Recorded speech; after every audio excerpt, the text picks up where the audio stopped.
салом, хуш омадед ба канали Идеятиҷӣ. Файзиддинам бо шумо. Инсон ҳеҷ гоҳ дар бораи узвҳои дохилияш фикр намекунад то он даме ки ягон ҷояш дард накунад. ҳарчанд бо шарофати онҳо мо ҳазм мекунем, нафас мегирем ва роҳ меравем. биёед бо якчанд далелҳои аҷиб ошно мегардем. пешобдон ин узвест ки мисли халта аст ки девораҳояш аз се қисм иборат аст. қобилияти васеъшавии пешобдон хело ҳам калон буда вай ба осонӣ метавонад зиёда аз 1 литр моеъро дар худ ғунҷонад. Стивен Жуан дар китоби худ аҷоиботи бадани мо чунин овардааст ки инсонро аз аввали ҳаёт то охираш пешобашро агар ҷамъ кунем, вай баробар ба шаршараи Ниагара мешавад ки 20 дақиқа мерезад. Сипурз ё ин ки лавкабудкунак. Табибони қадим чунин мешумориданд ки лавкабудкунак дар худ сирри бисёр дорад. онҳо вайро ҷигари дуюм меҳисобиданд. ба наздикӣ лавкабудкунакро ба қатори органҳои эндокринологӣ шомил карданд. баъдан маълум шуд ки вай танзими гормонҳои мағзи устухонро бар дӯш дорад.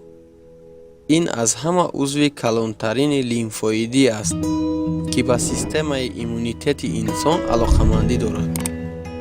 гурдаҳо инҳо узвҳое мебошанд ки то охири ҳаёти инсон афзоиш меёбанд. онҳо боз вазифаи истеҳсоли гормонҳои стрессӣ яъне адреналинро доранд. адреналин аломатҳои хатарро пайгирӣ мекунад ки ин маҷбур месозад дар вақти тарс зуд нафас гирем, тапиши диламон бештар гардад ва гардиши хунамон зиёд. тавассути гурдаҳо адреналин ба хун ворид мегардад ки ба хатар омода шавем ё ин ки аз он дур шавем. аммо вазифаи асосии гурдаҳо бошад ин тоза кардани хун аз ифлосиҳо мебошад ки дар раванди мубодилаи моддаҳо дар организм пайдо мегарданд. ба гурдаҳо хун тавассути рагҳо ворид мегарданд ва аз филтрҳои махсус мегузаранд ки хун тоза гашта ба рагҳо ҷорӣ мешавад. ифлосиҳо бошад дар намуди пешоб аз хун ҷудо мегарданд. як вазифаи дигари гурдаҳо ин танзими фишори хун мебошад. кори нодурусти гурдаҳоро метавон аз сиёҳии зери чашмон ва беқувватӣ дар пойҳо пай бурд. ҷигар олимон муайян карданд ки ҷигар зиёда аз 50 функсияро иҷро менамояд. ҷигар яке аз меҳнатдӯсттарин узви инсон мебошад.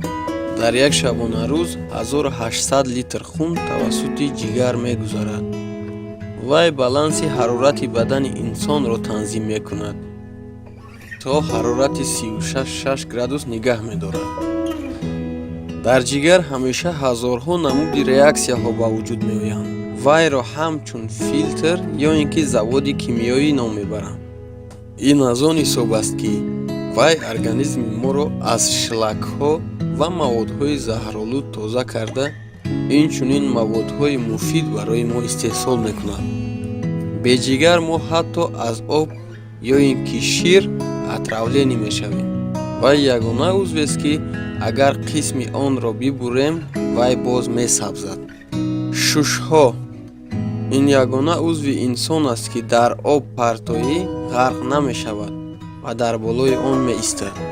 ҳамарӯза шушҳои инсон то 10 000 литр ҳаворо фурӯ мебаранд.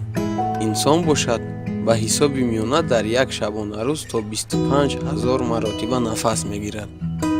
ин барои он аст ки хун бо оксиген таъмин гардад. шушҳо аз ҳазорон риштаҳои бронхо таркиб ёфтааст ки дар навбати худ онҳо аз капиллярҳои микроскопӣ бой ҳастанд. онҳо оксигенро ба хун ворид менамоянд. меъда ё ин ки жилютка. меъдаи инсон узвест ки аз мушакҳо иборат ёфтааст. хосияти беназири вай дар он аст ки ӯ метавонад ҳаҷми худро аз ним литр то 4 литр афзоиш диҳад, ки вобаста ба хӯрдани инсон аст. кислотае ки дар дохили меъда аст на танҳо хӯрокро ҳазм карда метавонад, балки қудрате дорад, ки ҳатто металлро ҳал кунад. ҳар 2 ҳафта меъда як хабати муҳофизатӣ истеҳсол мекунад, ки ана ҳамон меъдаро аз худ ҳазмкунӣ эмин медорад. меъда узви ҳаётан зарури инсон нест. инсон метавонад бе меъда зиндагӣ кунад, агар онро аз рӯи қоидаҳои тиббӣ ҷарроҳӣ кунанд. рӯдаҳо. аз ҳама узви калонтарини инсон ин рӯдаҳо мебошад. вай 4 маротиба аз қадди инсони муқаррарӣ дароз аст. рӯдаҳои инсони солим тахминан 1 килограмм бактерияҳоро дорад.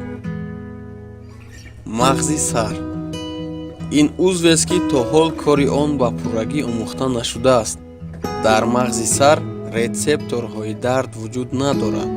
аз ин ҳисоб духтурон дар ин узви инсон ҷарроҳиҳои душворро бе наркоз мегузаронанд. дар таркиби он 100 миллиард нейронҳо ва 100 триллиард мисинапҳо байни ҳам пайвастаанд.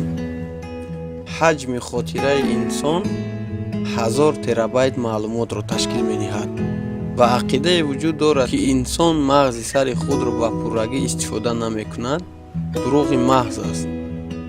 дил. аз ҳама узви асосии инсон ин дилаш мебошад.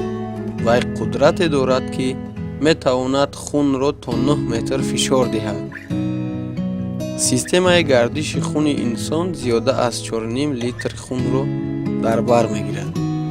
дил ба ҳисоб миёна 300 граммро ташкил медиҳад. аммо вай дар як шабонарӯз 2000 литр хунро ба рагҳо мекашад. айни ҳол дар дили ҳар яки мо 5% хуни баданамон ҷойгир аст.